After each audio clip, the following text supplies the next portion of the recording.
What's up? What's up? What's going on, Jagger? Not much. I'm here. I'm still alive. That's good. That's good. You were scaring me earlier. You were just like dead tired after work, apparently. Yeah. Yeah. Has it been rough? It's been a rough week. My work partner is on vacation, so I'm doing the whole job myself. Oh no, that sucks. Yeah. That sucks. And this month alone for Cursed Tapes has been busy. Oh 'Cause yeah. we're doing takeovers and collabs and all these things that are keeping me up till like 10, 11 o'clock at night and waking up at 3 a.m. Oh Jesus. So Jagger on 4 hours of sleep is fun times. Very nice. You're starting to feel like me now, huh? Pretty much. Yeah. Basically. Oh man. You know what's been there's actually something that's been like really on my mind lately was Is it me? other than you. Lies that we hear from our parents that stick with us. Mm-hmm. Like, you know, those little lies that they tell children to, like, oh, don't swallow your gum. It'll stay in your system for 7 years. Stuff like that. It's illegal to drive with the lights on in the car. Yeah, stuff like that. So I wanted to know, like, what's one of those things that stuck with you well until your adulthood that you found out, like, after you're, like, already 21 and shit, at least. And you're just like, what the fuck? It was the lights thing. It was the lights thing? Yeah, because we'd be driving, like, I'd go to look for something, it'd be dark, and I'd turn the light on the car. And my mom would just get so mad. And she'd be like, you're not allowed to drive with the lights on in the car. They have to be off, or you have to wait till we're stopped to do it. I'm like, okay. Like, she yelled at me so much for it. And, like, I still get nervous whenever I do it in my adulthood. Like, if I turn my light on to look for something, like, even if I'm the passenger in somebody else's car. Oh, and man. I found out, and I said it to somebody, they're like, that's not illegal, right? It was probably just your mom got annoyed with the light. And I asked her about it. She's like, oh, yeah, I just didn't like you turning my light on. I was like, what the fuck, Ma? Yeah, it's funny you say that because that's the same exact one as me. Really? Because even to this day, like Lydia would turn on the light in when we were driving. Lydia would turn on the light in the back, and I was like, "You gotta turn that off." And I'm like thinking about it. I'm like, I don't remember there ever being any laws going through driving school that stated you couldn't have the lights on in the car. Just the only you hear the thing, light, you see the light click on, and you just look back. Like the hairs on the back of my neck stand up. I'm like, oh fuck, oh no, all right, oh Peter. no, relax, Peter. Yeah, I was just like, oh no, but yeah, it's parents telling lies. It's weird.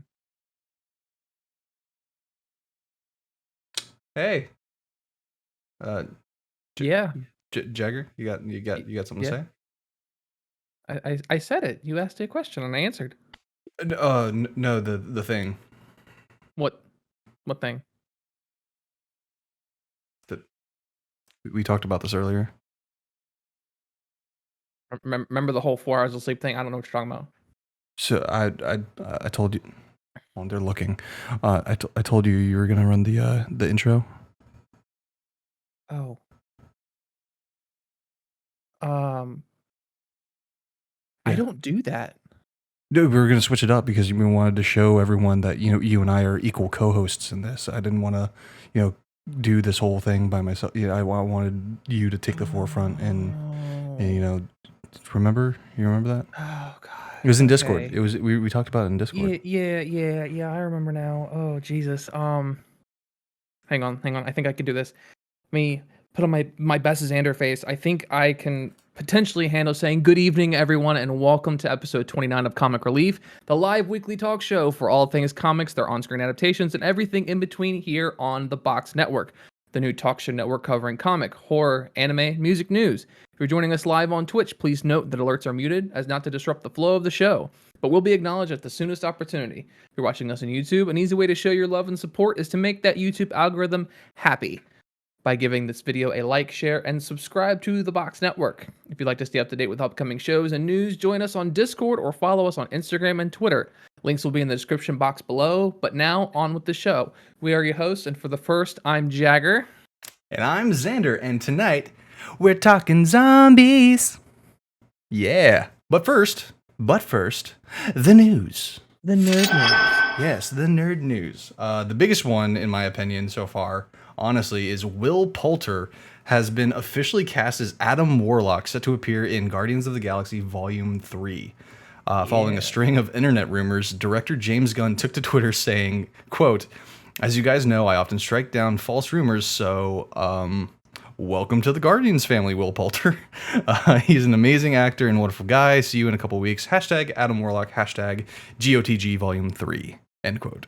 And Yeah, that's IMDb wasted no time. They've already updated the Guardians of the Galaxy Volume 3. He's at the top of the cast list. Like yeah. Will Poulter, Adam Warlock. I was like, wow, that was quick. I was like, good Yeah, day. this one kind of came out of left field for me because I mean I'd seen the rumors. I'm like, okay, whatever.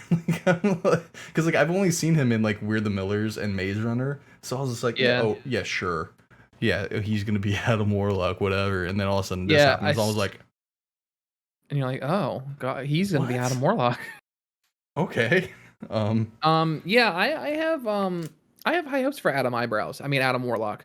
Um, seeing him play in things like Midsummer and Bandersnatch, where he can play serious roles, um, I think he's gonna bring some real like kind of heat to Adam Warlock. He kind of has that little snarkiness to him where it kind of makes him like a dick, and Adam is kind of a dick, so yeah, and that would kind of kind of excited fit for with that. the ideal of like the people of the Sovereign that they've already established. Yes.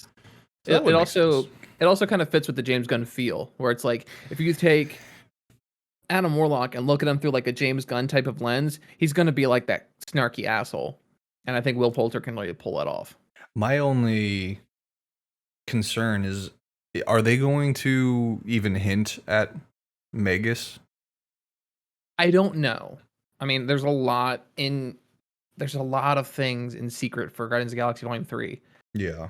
Um, James Gunn and Marvel Studios themselves are trying to keep this under heavy wraps. So, I mean, it wouldn't surprise me if they did or didn't. Um, I don't think it would disrupt the flow of things either way, in my Yeah. opinion. Yeah, you're right. Moving But forward. in moving forward, another news: The Flash, directed by Andy Muschietti, has officially wrapped filming as of October 8th after 124 days of filming, which Yeesh. seems short for a superhero epic, but it did That's face a what? lot of delays. That's what, like a little over 4 months? Yeah. Yeah, just a little over 4 months, or probably actually exactly 4 months. Because thinking Yeah. the months that have 31. Yeah. So it seems short for a superhero film because I think a lot of the DC superhero epics were 6 to 8 months or more Mm-hmm. of filming. Yeah. Um, That's interesting. Do you think that yeah. maybe they kind of steamrolled through filming and then the remainder of the time is just going to be completely dedicated to post-production? Well, probably because knowing the Flash subject matter, a lot of post-production Yeah. effects are gonna have to be used because there's no way they're doing anything practical in Yeah. these films. And I know they had to keep a lot of the big name stars on a strict schedule for certain reasons. Like Michael Keaton was on a very strict schedule because he's filming stuff for both Marvel and DC, Yeah. and he's expensive. He's a legend, so I'm assuming they Yeah, wanted to that's true. keep the filming as tight and concise as possible. So they just kind of filmed everything, and they're gonna work out the details later. Yeah, I still don't know how I feel about the Flash. Like I'm really excited to Yeah, see where they go with this. I would like to see it kind of right some wrongs that are currently in the DCEU, but I mean, which it would be a cop out for them to do it, but if any movie's gonna do it, it's gonna be the Flash because I mean the man messes with the timeline. I don't know how many times in the comics, so yeah. if he wants to reset the timeline or introduce the fact that there are going to be multiple timelines to where they can do like the Matt Reeves Batman and Snyderverse and all that other stuff, they could do that through the Flash very easily because we Which already know they're recognizing the multiverse. in essence, the Flash would end up being like DCEU's version of Loki almost. Almost, I kind of would think of it more as No Way Home. Okay. It's kind of being pushed as the film that's going to shape the future of Right. this universe. So it would kind of play as both on almost. Yeah, like Loki, and so kind of introductory and the Yeah. actual event. Exactly. They would do it all Okay. in one, I don't know how long movie. And I have I have high hopes because Andy Muschietti has done some great films. Like I was Mm. skeptical because I hadn't really heard much about him, but then he came up with the It remake and it was phenomenal.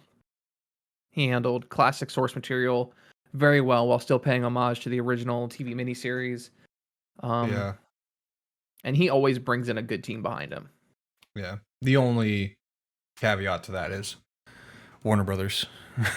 Yeah, that's the only thing that's like casting a looming shadow because they always are just there. Like, oh, Hmm. y'all made a good movie? What about the cutting room It's like floor?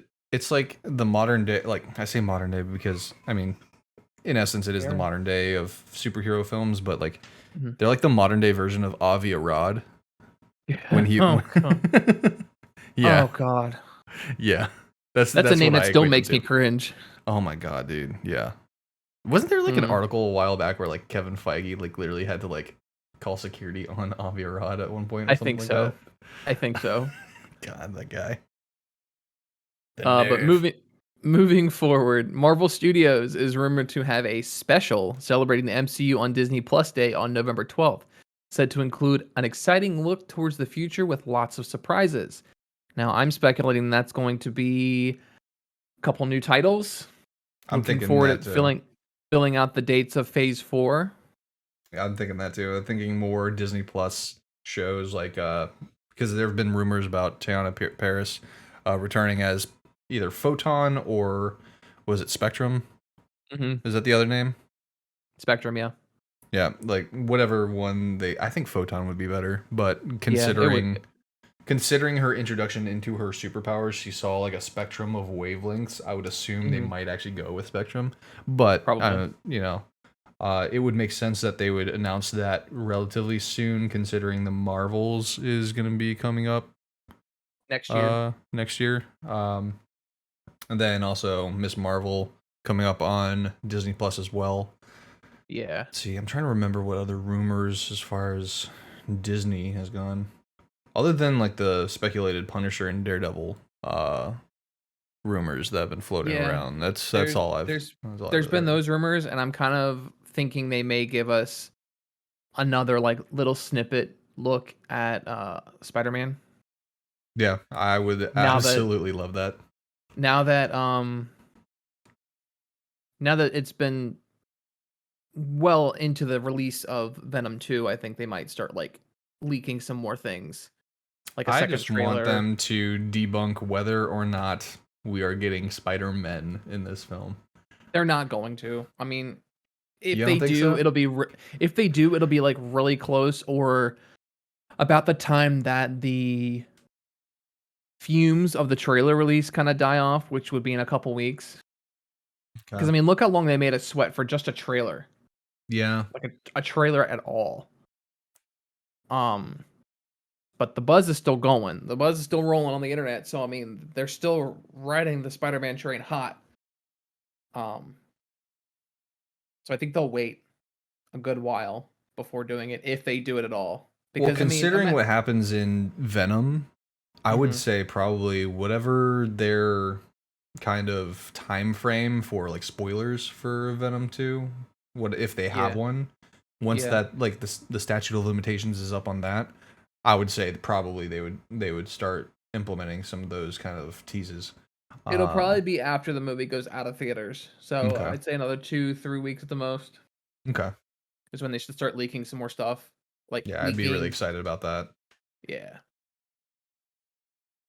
Let's see here. We got the Batman writer Mattson Tomlin being recruited to pen the script for the live-action adaptation of Keanu Reeves' Berserker, Oh which is reported to yes. receive a rated R rating.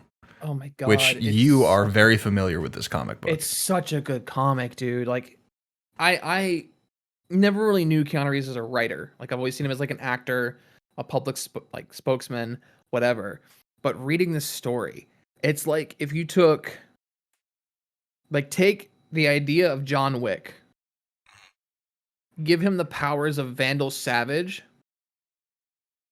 but make it so that he evolved from a caveman, like he's a Neanderthal, who eventually grows up to just be John Wick without guns. Jesus. Like, this man is literally a walking, talking juggernaut, and he's smart and stealthy all at the same time. It's so hard to describe, but it is just such an amazing comic. I mean, we're only like, I want to say 6 issues in. I have it right here. Yeah, we're only 6 issues in, and it's already looking to receive a live action adaptation. It's wild. That's insane. That's absolutely insane. God, the story is so good. Like, if you haven't picked it up yet, I recommend picking it up. Oh yeah, I'm definitely gonna check that out. Ooh, excuse me. I'm getting a little gassy here. Ooh, So this past week, what have you been up to with comics? You mentioned Berserker, but I don't know if I think you mentioned that a little while ago. yeah. Actually, the past week has been very empty, Mm-hmm. comic wise. I've been kind of keeping up with the news, but I mean, you know me. It's Yeah. October. I've been horror movie crazy the whole Yeah. time. It's like Yeah. I I've been feel watching stuff on Shutter. I haven't been watching anything on like Disney or anything like that. right. Yeah, I've kind of felt the same way about that. Like, I mean, we wrapped up Marvel's What If. Hmm. It was a halfway decent ending. Decent but Compare. predictable. Yeah, I mean, compared to like the 3 like terrible episodes that we had right smack dab in the middle. I mean, Hmm. it was definitely like in the moment it felt like, oh, this is awesome. This is great. Yeah. But like in retrospect, when you look at the series as a whole, whatever. But I Yeah, it was actually very wanted meh. to, as far as like comic book related news, I actually wanted to take this moment to read off an article from Screen Rant. So Netflix Daredevil showrunner Stephen S. DeKnight Mhm. decided to quit working for Marvel due Yeah. to their editor in chief basically getting to where he's at in the world in his professional career by lying about his identity, and they're not doing anything about it. It's ridiculous. So this is Huh. an article from Screen Rant here. Former Daredevil showrunner and current Marvel Comics writer Stephen S. DeKnight has revealed he won't continue to write for the publisher until current editor-in-chief C.B. Sobolski steps down over his controversial past. In a series of tweets, DeKnight explained that he couldn't stand by and work under a man who, quote, climbed to the top through cultural identity theft, end quote, referring to Sobolski's controversial past as he previously used the pseudonym Akira Yoshida despite being a white man.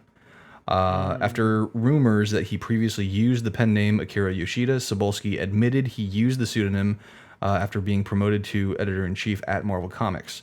There had long been rumors that Sobolski was using the name to write stories while still an editor at Marvel Comics. Sobolski confirmed that that was the case in 2017 after a Bleeding Cool report exposed the entire situation. The ensuing conversation that followed the revelation understandably focused on the problem that a white man pretending to be Asian, with equal concern over how Sobolski walked away relatively unscathed, being given a slap on the wrist for a quite pathetic cover-up attempt.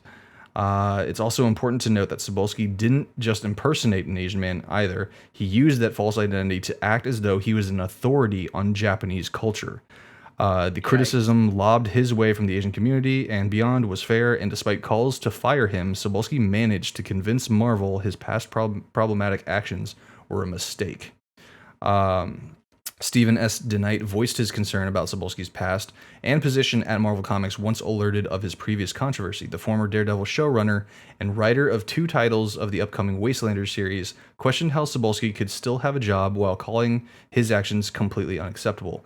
DeKnight noted that he loves working with Marvel Comics, but finding out about Sobolski's past changed the equation, quote, drastically, end quote.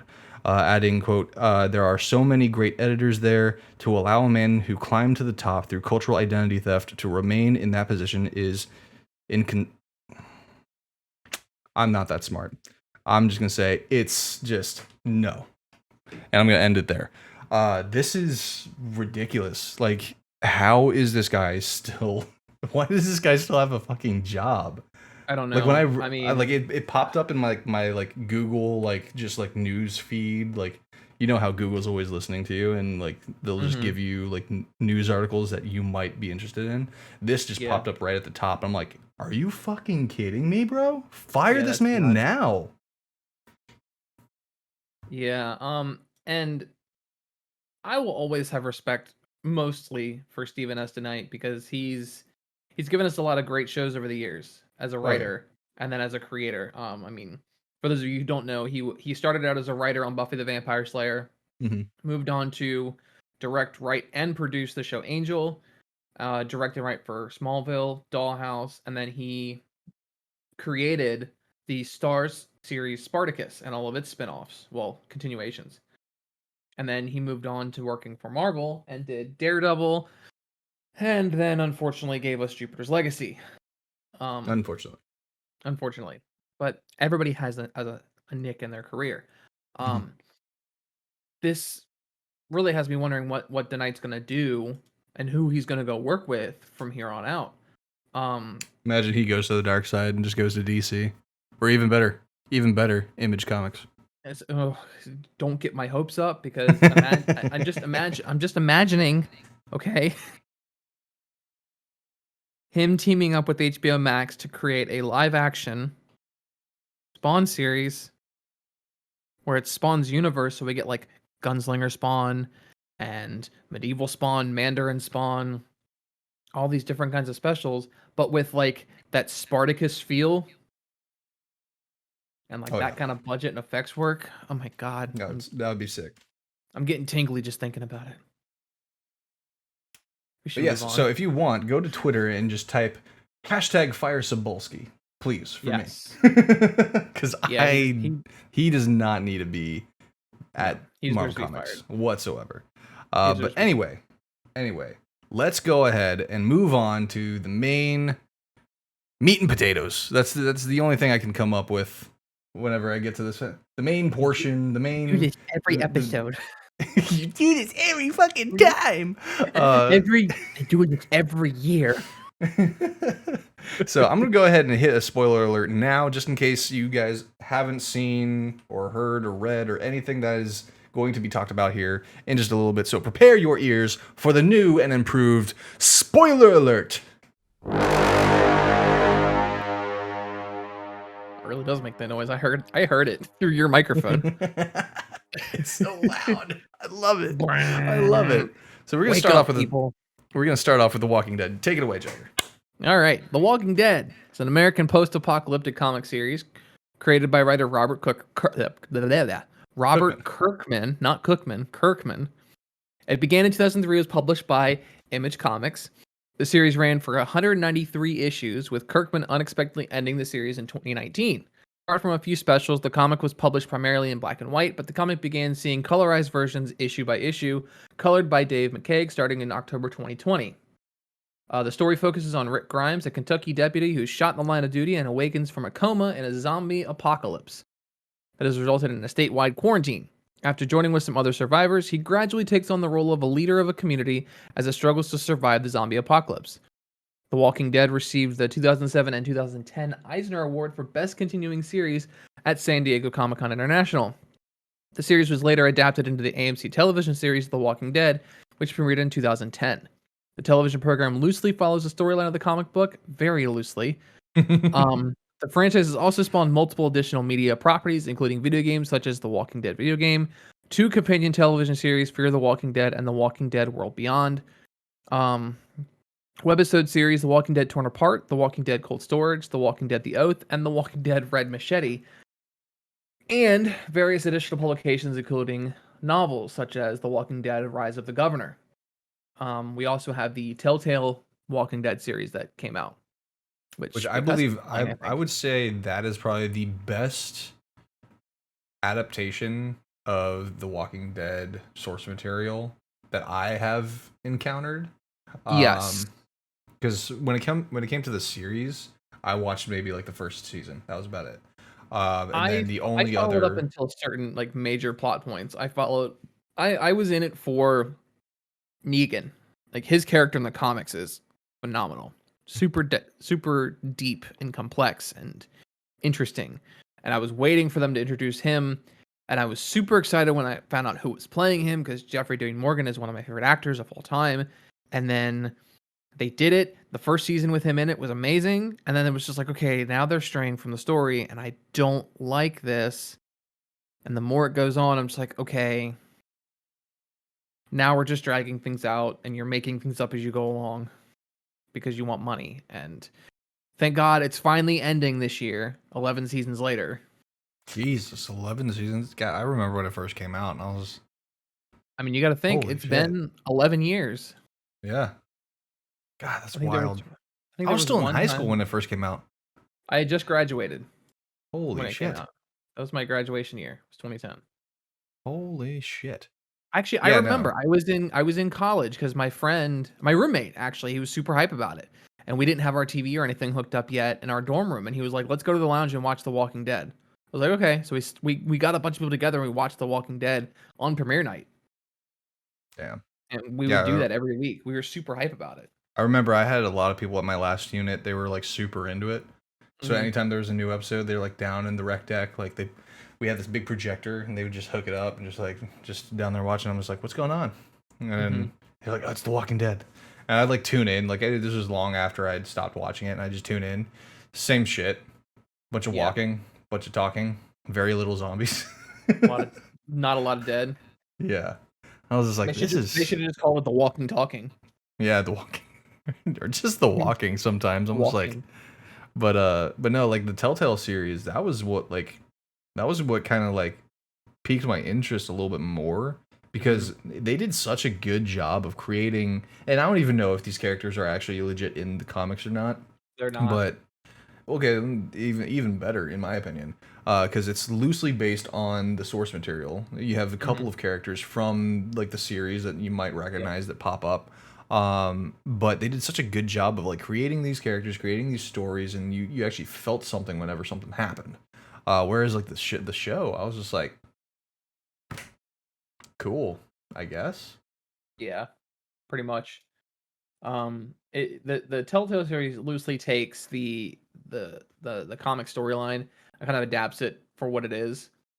Um, and it was good. It was fun. It was interesting and not brain numbing. I feel like the show just kind of repeats the same premise over and over again, which I mean, Right.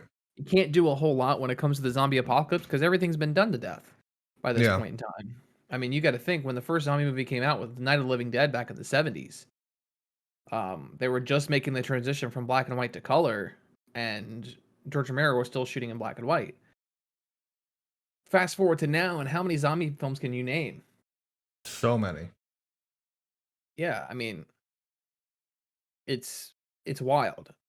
The number of different zombie movies, shows, games, etc.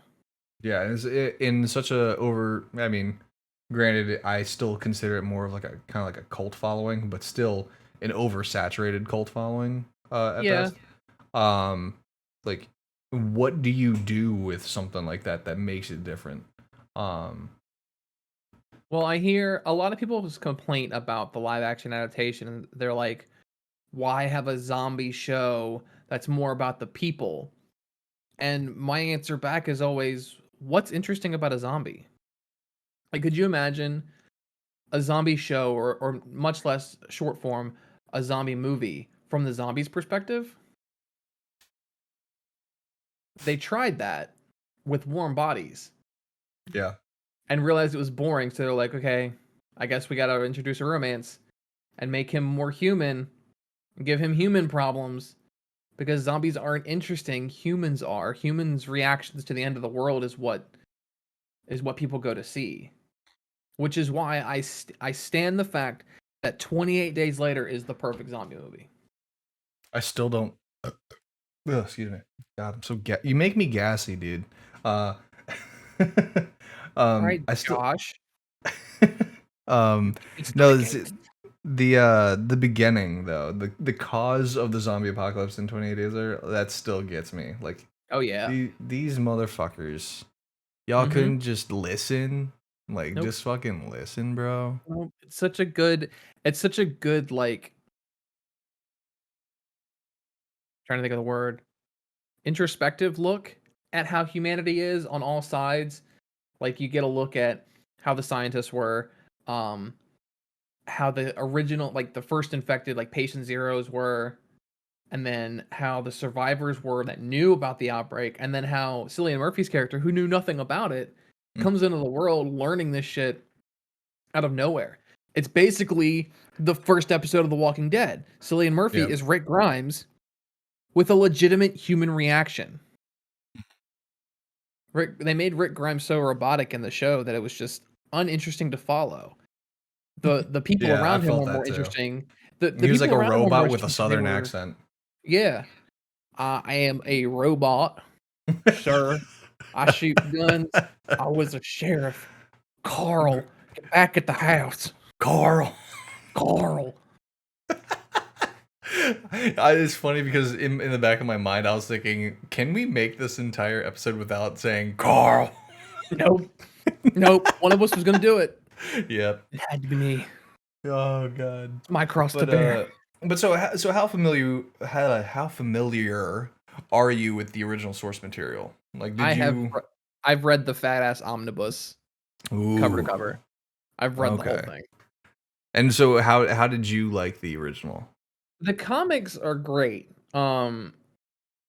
It kind of suffers from the typical zombie plot hole issue where it does lean a lot more on the human characters, and you kind of gets a little mundane. But when they start introducing certain characters, like when Negan gets introduced in the comic, his story alone is what kept me interested to the end. Okay. So you kind of start to latch onto one character, and it's either going to be one of the good human survivors, which is boring, or one of the antagonist survivors that is literally doing something you can see yourself doing. Like, I can fully see myself becoming Negan in that same scenario. Care to explain? Negan's an asshole out of necessity, but he's good to the people who are good to him. Okay. Like say for example, I'm gonna put a scenario out there.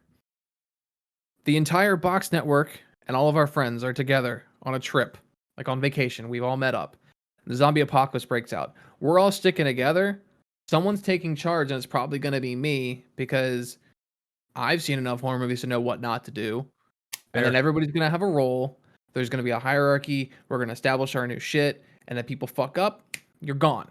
You don't get second chances at the end of the world. That is true. That is true. And don't cross me. Don't cross me with my shit. Don't cross my family. Don't cross my friends. Or you catch a bullet or a bat. That's fair. That's fair.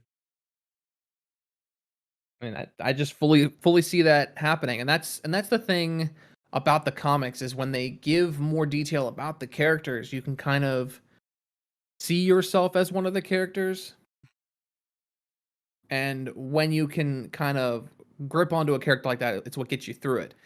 The show, comparing it to the live action, it made a lot of the characters one-dimensional. Okay. Yeah, I can see that. Or they pigeonholed them into a specific role. Like, they very, very quickly made Negan the obvious villain for at least 2 seasons. And then they backpedaled quickly because they forgot to add a bunch of stuff about him. And they tried to make him like an anti-hero. And I was like, okay, well, now you just make him seem like a bitch. And I don't like that. Yeah. It kind of took my character that I love and watered him down, and then I just stopped watching it. And I have no idea what's going on now. I know there's some guy with a tiger as a pet, which I don't remember from the comics. Anybody can correct me if I'm wrong, but I don't remember. I also don't remember people dressing up as zombies in the comics. I remember people covering themselves with like zombie guts to avoid the walkers, but Yeah. not like taking their skin full Leatherface style and putting it on. That's just too much. It was, I don't know. I didn't keep up with the show, and it's been a while since I've read the comics, so I can't fully and confidently say that I'm the expert here. But I Well, would you say know I'm more than fairly me because familiar. I the first time I heard about The Walking Dead was when it became a show, and I was like, oh, cool. That's based on a Yeah. comic, right? Because I'd like maybe seen it at the local comic book Mhm. shop, How but can you it miss didn't it? really Like, it's bigger than the Bible. like it didn't really like seem like my kind of style. Plus, I mean, to be frank, I am definitely one of those people that think that zombies are kind of overrated. Yeah. I mean, I'm gonna be playing Back for Blood tomorrow night. But I mean, that's just because it's fun. But no, like as a whole, I feel like zombies are kind of just like overdone. Yeah. That's why I kind of got excited that there's like a vampire game coming out soon. Which one? Not the Blood Hunt, but there's like it was showcased on during like the Xbox showcase or whatever. Where you have like special abilities that you can play, and it's like it felt kind of like Overwatch in a sense because you get different characters with different abilities to fight like the vampires and shit. The vampire Okay. hunting game, something like that, something like that. Okay. But I thought that was kind of neat because it'd been a while since I've actually seen like a legit like vampire game other than this Blood Hunt that's been popping up. But it's just like I don't know. I like both zombies and vampires still like are kind of like oversaturated. Since we're I'm kind of veering off topic, but mainly because we are in spoopy season, so I Yes. wanted to take a moment to talk about it. Yeah. Um, I kind of agree with you about the zombies thing. Less yeah. so about vampires. We did go through a big period where vampires were like the big thing. I mean, that was the Hmm. Twilight era. Um, I think Twilight kind of killed it. well, Twilight did kill it. That's the thing. It was like Also, Charles Twilight got it. came It's out. Redfall. Redfall is the game. Redfall. Okay, yeah, I know what you're talking about now. But Twilight sort of came out in the boom of one of my favorite vampires was Kate Beckinsale in Underworld. Okay, yeah. That series was going on pretty heavy, kind of hot off the heels of the Queen of the Damned trail, which happened Hmm. early 2000s. Um, And then before that, like From Dusk Till Dawn. Dusk Till Dawn was the original movie was in like 88. Oh, Um, okay. but the TV show kind of sparked up after Twilight died out. Um, but Underworld was like the big one, the big prominent one Right. for me during that time because it was like everybody wanted to be edgy and we all want to wear leather and be vampires that also hunt Jamming out to werewolves. Breaking Benjamin. Yeah. Exactly. It was that era because I was listening to that was the music I listened to. It was dad Yeah. metal, like it was Breaking Benjamin and Seether and Chevelle, Cause Deftones. I'm broken Exactly. when I'm But like lonesome. there was Sorry, that never came on the really other day, and I was just like, "Yo, this is still a bop." it's still a banger. Yeah. Um, but Fucking I Amy don't Lee, think bro. Amy Lee. But okay, anyway, let me finish the thought before I lose it. I'm losing my train of thought. I don't know if it's the caffeine or if it's you. It's ¿Por qué no los dos? It's a little both. But I think vampires are way less saturated than zombies. So if you Hmm. look at the different zombies that have been released, let me do a quick search here real quick. Just like Zombie within movies the last like year or so. this decade. I'm gonna go this Okay. decade. Okay. Um, Here are the best zombie movies of the last decade. So there's Maggie from 2015. That's an Arnold movie. Cargo from 2017. Little Monsters 2019. The Crazies 2010. Overlord 2018. The Girl with All the Gifts 2016. I actually really Zombieland liked Double Tap. Overlord. Overlord was good. Overlord was fun. Zombieland Double Tap 2019. Warm Bodies 2013. World War Z 2013. Train to Busan 2016. We had the original Zombieland. We had Army of the Dead. We had another Dawn of the Dead remake. We had Ash versus the Evil Dead, which isn't technically zombies. They're deadites, different, but still Yeah. To the zombie-esque. mainstream audience, they consider Yeah, those they're zombies. basically zombies. And then you Yeah. have the Walking Dead series. You have Fear the Walking Dead, um, Walking Dead World Beyond. Like God, 3 different shows. just listening to that list makes you feel like a zombie. You're just like, Yeah, as I oh, was reading it off, I'm like, okay, how many times am I going to say The Walking Dead, comma or the this, The dead, Walking Dead, comma this? dead, Just it just makes me dead inside. oversaturated. Yeah, Now, zombies are definitely oversaturated, and it's now, since it's a we're on this subgenre on topic, its own, though. I want to know: is there a film creature, like some kind of creature feature that you want to see more of? Because me, I would love to see a remake of like the creature from the Black Lagoon. They did that. That's How been done. recent? Very recent. Guillermo del Toro did The Shape of Water. It is his What? homage to the creature from the Black Lagoon. I didn't put two and two together. I thought that was like its own thing. It was okay. So I get to gush a little bit because Universal's Dark Multiverse was going to be a thing. It's been in the planning for a while, and every classic Universal monster has been remade, and they were trying to make an attempt to connect the movies together. Right. You had I, Frankenstein with Aaron Eckhart. That was supposed to be a part of it? Yes. So that was the start of it. I, Frankenstein was one of them. Dracula Untold, The Mummy with Tom Cruise, The Shape of Water, and then The Invisible Man, which they just did last year with the chick from Mad Men. Yes, Elizabeth Shue. Was it Shue? No, not Shue. Elizabeth Shue was in the original Invisible Man with Kevin Bacon. That's Hollow Man. Hollow Man. God that's damn not it. the original. That's not the original Invisible Man. The original Invisible Man was like 1930 something. Oh fuck me. I always thought it was Invisible Man. Hollow Man. Yeah, that makes sense. Hollow Man. Fuck. Hollow Man was there. That was a good movie too. That was a weird movie, but fun. I enjoyed it. I still enjoy it kind of. Yeah, it doesn't hold up as well anymore, but I rember loving like the invisible CGI definitely doesn't hold up, like when they're like God no. When they're re-visibilizing the gorilla. Yeah. But I remember when I was younger that was like the coolest thing I've ever seen. Oh yeah. Yeah. But and then he goes insane. Oh my god. Sorry. But they also did they've done a direct remake of The Wolfman. But the big connecting movie that they wanted to tie it all back to was Van Helsing. They wanted to do a newer version of Van Helsing, but nobody wanted to touch it after Hugh Jackman did his.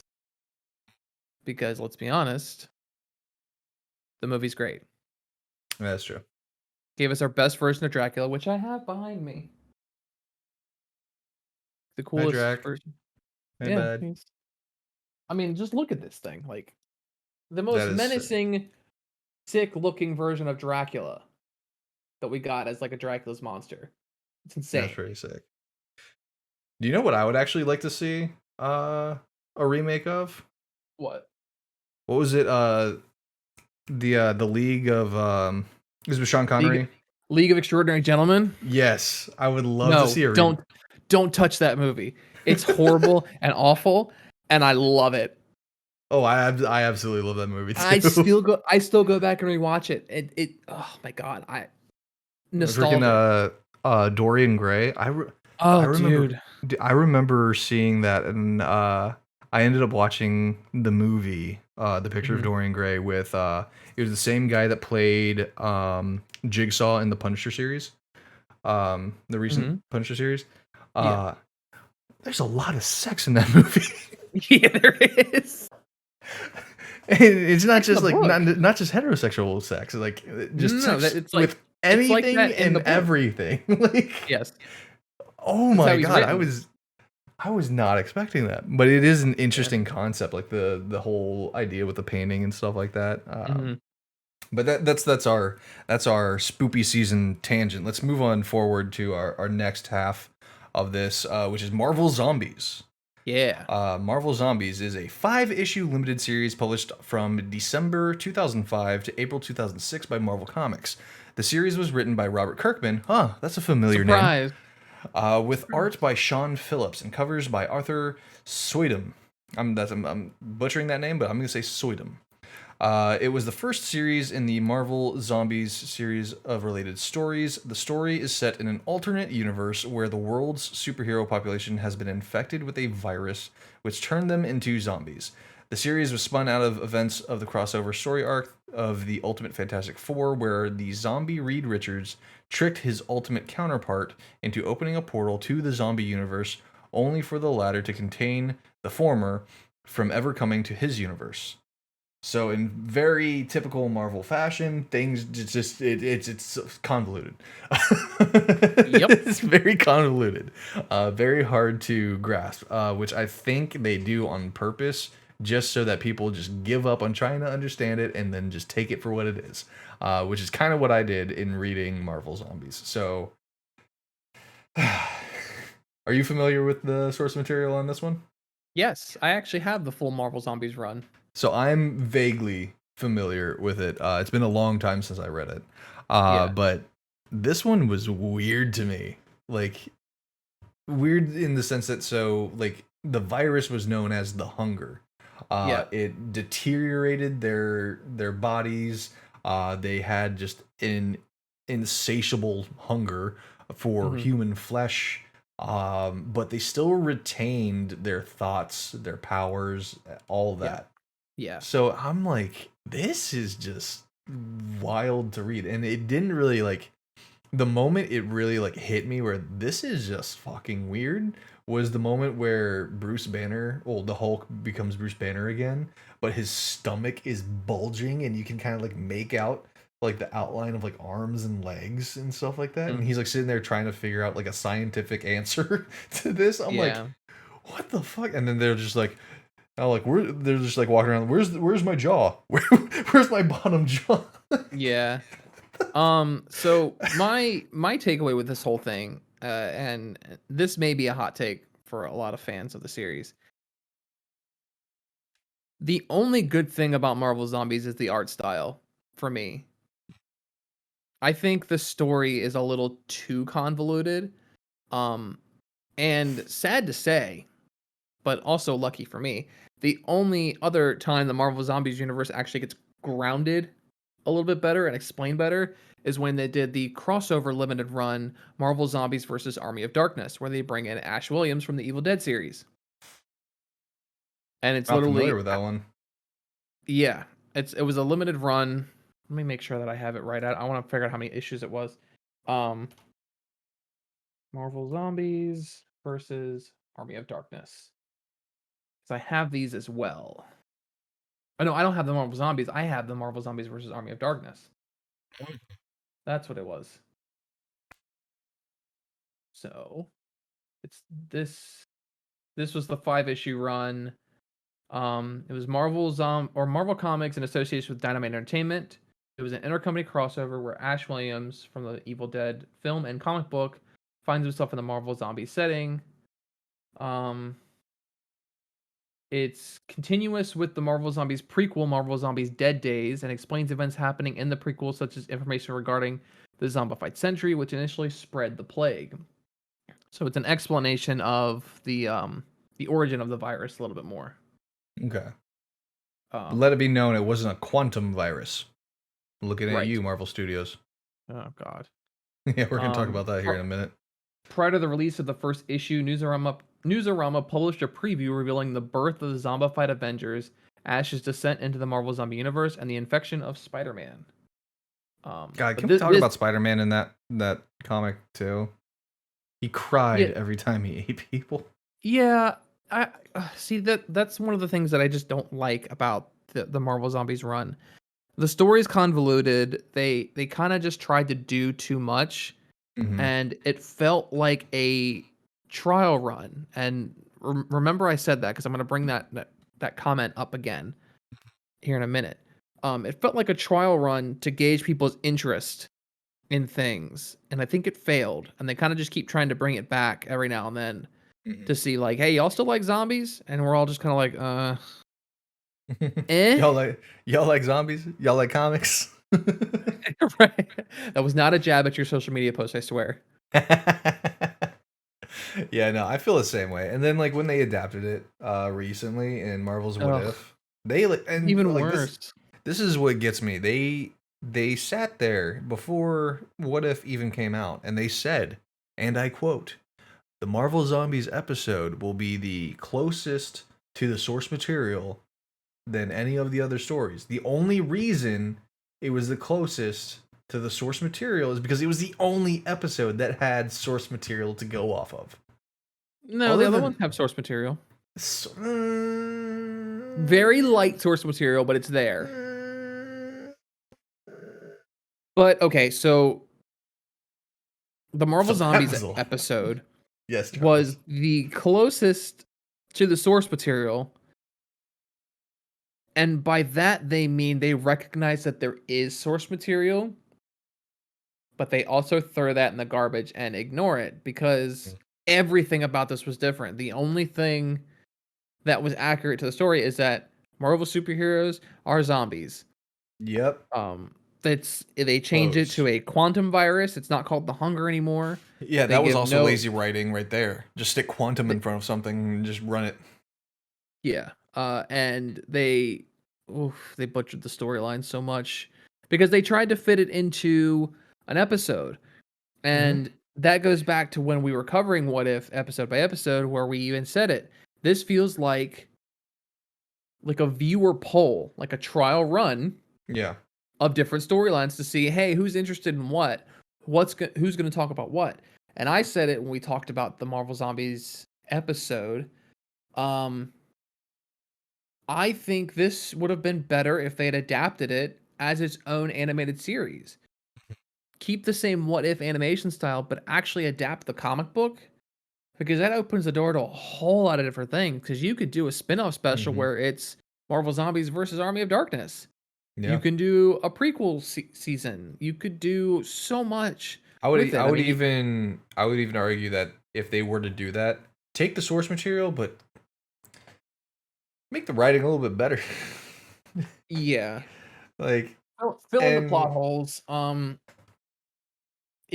Okay. So my take on Marvel Zombies now, remembering that this was written by Robert Kirkman, mhm, it feels like this was Kirkman's introduction to zombie writing, okay.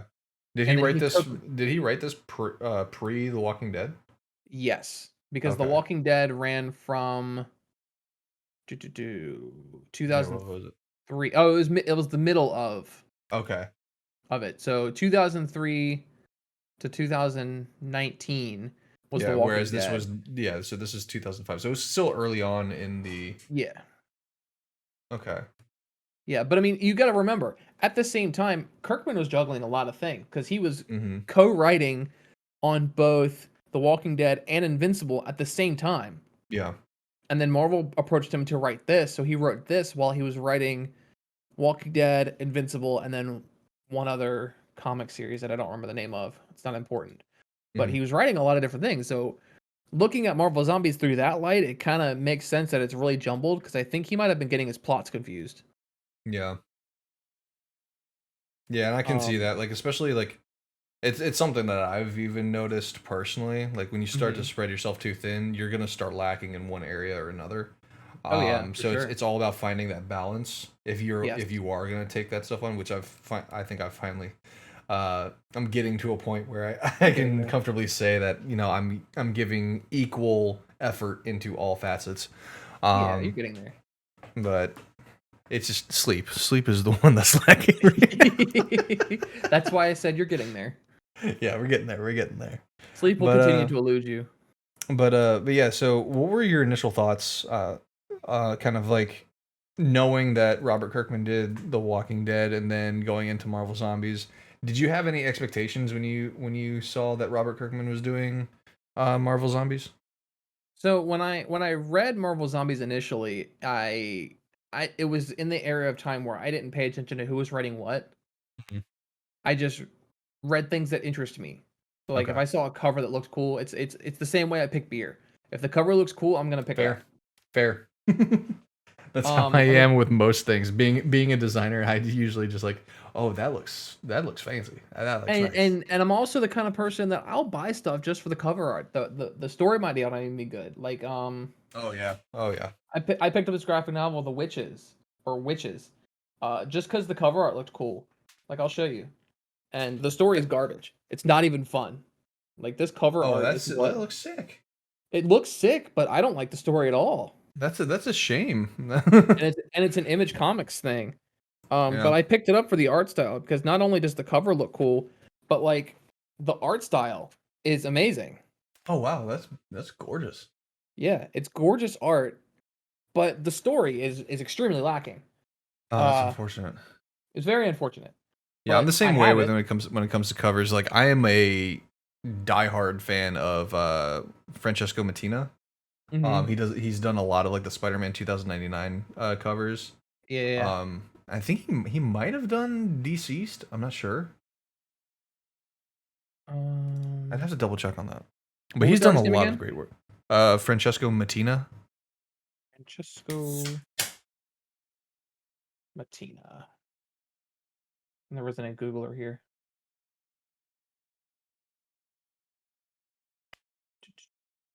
He's a cover artist and character designer. He's created covers for Marvel and DC for series such as Spider-Man 2099, Venom, Suicide Squad, and Batman. Yep.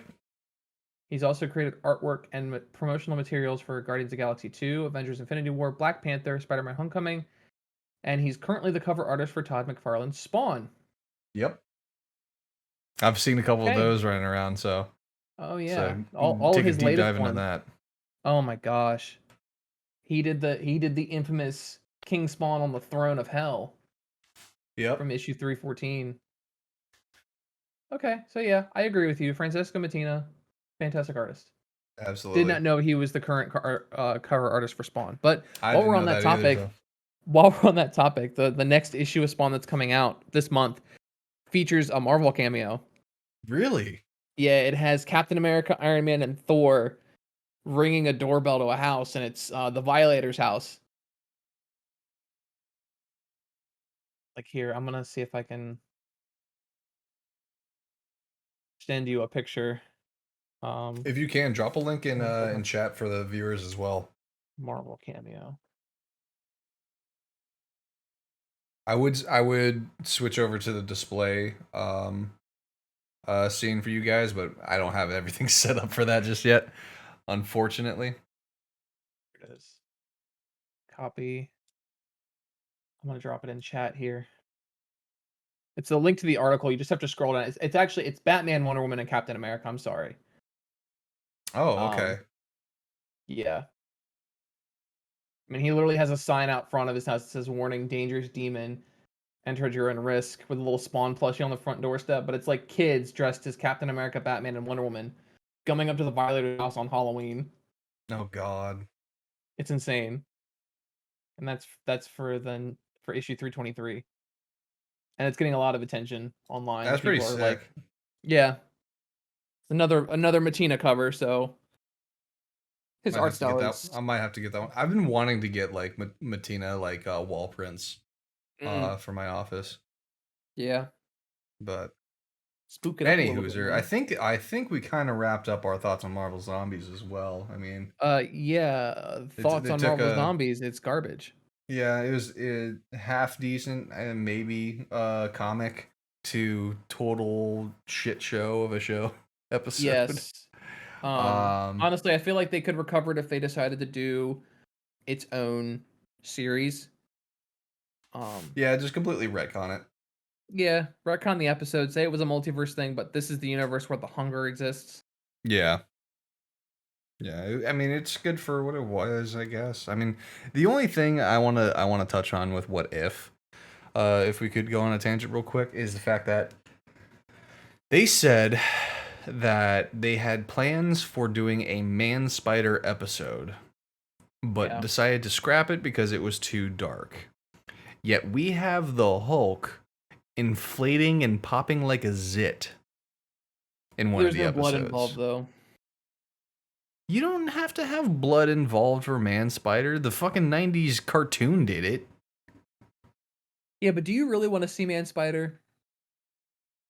Partially, You I've come, specifically. I've come to the conclusion that yes, body horror disgusts me. It freaks me out to no end, but I also sorta can't look away from it. Like I found myself watching like the clips from the old Spider-Man game where atrocity is a thing.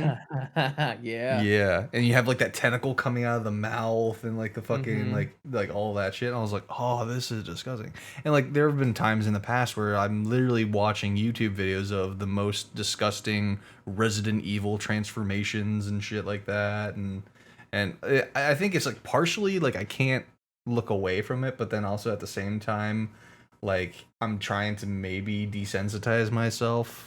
I don't It's like know. it's like the people who are grossed out by pimples but watch Dr. Pimple Popper.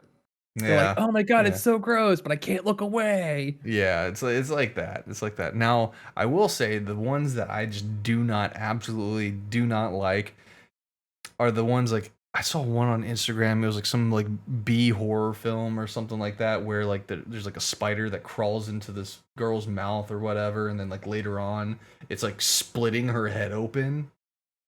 Ew. Yeah, it was. I was like, it gave me the heebie-jeebies. I was like, Those are wild. ooh. Tell you what, if you ever want to test your modern day body horror, watch the FX show The Strain. Practical The effects from Strain. practical effects from I Guillermo del started Toro. watching that a while back when it first Oh, came it's out. I started so watching that, and good. I never kept up with it. So good. Such a good series. That's Also, vampires too, right? yes, technically, vampire creatures, I would say. Also a Vampiric. comic book, by the way. So it's a comic adaptation. I'll read the comic book first. The comic book's more graphic than the show. I don't know. I can do print better than I can do visual effects for some reason. That's fair. Yeah. But I 100% fair. guess that that about wraps up our episode tonight. That's a nice quickie. Thank Yeah. you. Yeah. You're welcome. Oh. Oh. Well, anyway, I'm gonna hit the applause You for. good I'm gonna hit the applause for everyone because I have sound effects available for us now. So that concludes tonight's episode. Thank you for joining us today, guys. Join us next week live here on Twitch as we get down. And are we getting spoopy again next week? It's still October. It's still Next week October. is still spoopy. Yeah. Let me What do pull we up the got? What do we got schedule. next week? What do we got next week? I don't have it memorized. I have so many things going on. Give me 1 second. I'm rambling while I figure out what we're doing. Next week we're talking about The Crow. Ooh, The Crow. I'm excited like to talk about that. that one. There's a I'm excited lot to about that unpack one. with that one. What else we got on the docket? Oh, this week we got a full schedule this week. Tomorrow night on Otaku's Anonymous, they're talking about Attack on Titan and debating whether is it horror, is it not. One of our new show hosts will be guesting on that one. And then on Thursday, we get to bring back the game show format on Curse Tapes with the Horror Would You Rather, featuring yourself, our two other new hosts, and our buddy Coop. The only one who will not be joining us is Charles, because he's a busy man. Busy man. He's here. He's here in chat, though. I see you, Charles. Charles. He is here in chat. He's been chatting away. Kind of wrapping up the rest of the month, we did update the schedule from the last time we went over it. Next Tuesday, we'll be talking about The Crow. More so the movie than the comic, because the movie has a lot more to unpack. And there's a lot more to talk about with the movie and like the making of the movie. Oh yeah. We get to talk about Brandon Lee a little bit, which will be nice because I haven't gotten to talk about him in a while. Yeah. And then next Wednesday for Otaku's Anonymous, we're talking about Jujutsu Kaisen. We have the 4 OG hosts on that one. Yes, sir. And the next Thursday is going to be a nice long Curse Tape stream. We're doing a game night. We're going to be playing Lost in Vivo, which the internet is saying is the scariest game ever made. Oh boy. But I've heard that so many times already. Like they said that about Summer of 58, and they said that about Amnesia, and they said that about PT and Silent Hill. And I was like, okay, give me the actual scary game. I get anxious with most of them, but not scared. So give me something. Boy, I get scared. I get scared just watching you. I'm just like, Yeah, I'm excited to play that one. I've been avoiding any videos on Lost in Vivo just so that I can be as scared as possible. And then finally, the next week on Comic Relief, we're going to be talking about Spawn. Yes, I'm gonna hit the applause again for you on that My baby boy. And we'll be joined by Charles Robin for that episode. Hell yeah. And then that week on Otaku's Anonymous, they're going to be talking about gothic anime such as Helsing, Castlevania, Devilman Crybaby, anything of the like. Technically horror, but not like scary horror, more the gothic kind of vampire-esque type anime.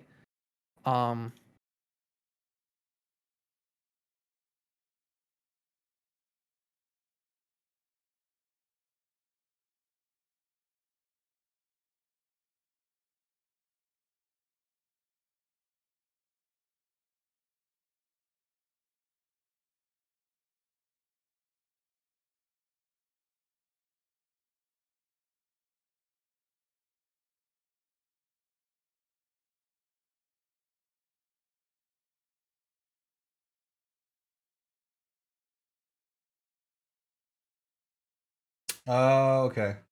It's a good thing I tested that out. I should have tested that out before. My So sound there cut is out no though. yeah, there's no sound in those single ones. Ugh. You want to repeat the last like 2 minutes of what you just said? Last 2 minutes. I'm just kidding. I'm kidding. I'm Charles, kidding. what was the last thing you heard?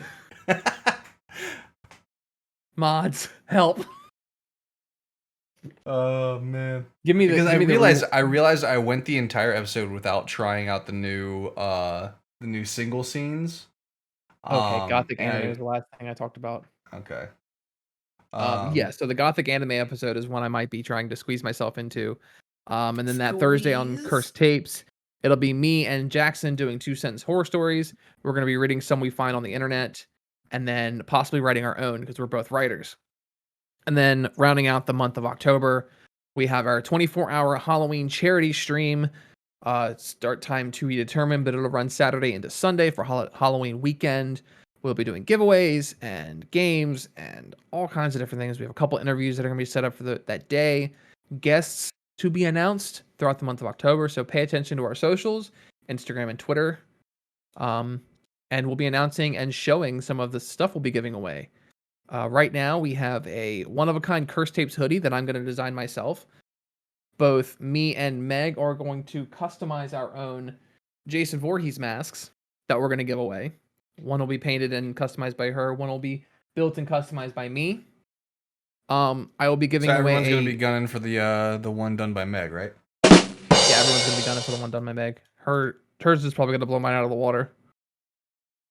I know. I feel like you could probably take a deep dive into your noggin and pull out something spectacular.